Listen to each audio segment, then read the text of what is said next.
दोस्तों, आज मैं बात करने जा रही हूँ कवि सूरदास जी द्वारा लिखी गई कविता जिसका नाम है सूर के पद। सूरदास जी भगवान श्री कृष्ण की प्रशंसा में लिखे गए गीतों के लिए जाने जाते हैं। उनकी प्राथमिकता ब्रज भाषा रही और यही वजह है कि उन्होंने ब्रज भाषा को अपनी रचनाओं का आधार बनाया। तो चलिए दोस्तों, शुरू से इस कविता को पढ़ते और समझते हैं।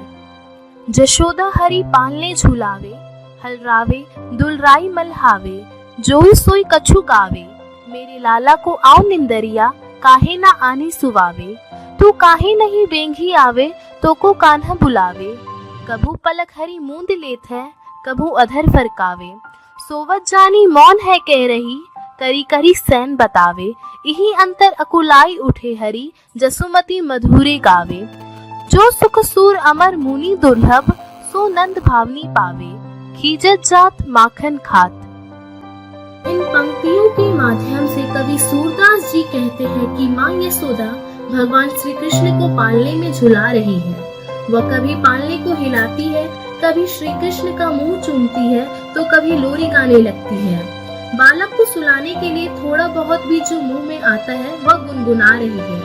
गाते गाते ही वह कहती है, अरे नींद, तू आकर मेरे लाल को सुलाती क्यों नहीं है? भला तू इतनी देर क्यों कर रही है? देख, मेरा कन्हैया तुझे बुला रहा है। माँ के इस प्रकार गाने और नींद को बुलाने पर श्री कृष्ण कभी अपनी पलकों को बंद कर लेते हैं, कभी अपने होठ फड़फड़ाने लगते हैं। श्री कृष्ण को सोया हुआ जानकर माँ यशोदा स्वयं तो मौन हो जाती है, साथ ही दूसरों को भी इशारा करके शोर नहीं करने के लिए कहती है। दूसरों को चुप कराने के लिए माँ यशोदा अभी संकेत कर रही थी कि भगवान श्री कृष्ण अकुलाकार जाग उठे।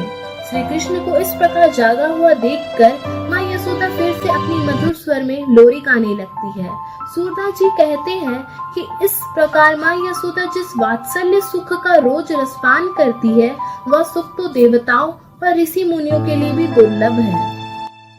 अरुण लोचन भौ टेढ़ी बार बार जम हाथ, कभू रुंझुन चलत गुटुरन, दूर घुसर गात, कभू झुक के अलग खेचत, नैन जल भर लात, कभू तुतरी बोल बोलत, कभू बोलत तात, सूर हरि के निरखी शोभा, निमिखित जतना मात। प्रस्तुत पंक्तियों में सूरदास जी कहते हैं कि श्री कृष्ण के कमल के समान लाल नेत्र है, देवी बौहे हैं और वह बार बार जमाई लेते हैं। कभी वह घुंघरों की आवाज करते हुए घुटनों के बल चलते हैं, जिस कारण उनका सारा शरीर धूल से भर जाता है। कभी वह झुककर माता के बाल खींचते हैं और कभी झिरकने पर आंखें आंसुओं से भर लेते हैं। कभी वह तोतला कर बोलते हैं तो कभी पिता पिता कहते हैं। सूरदास जी कहते हैं कि श्री कृष्ण की इस सुंदर शोभा को माता कभी भी त्यागना नहीं चाहती।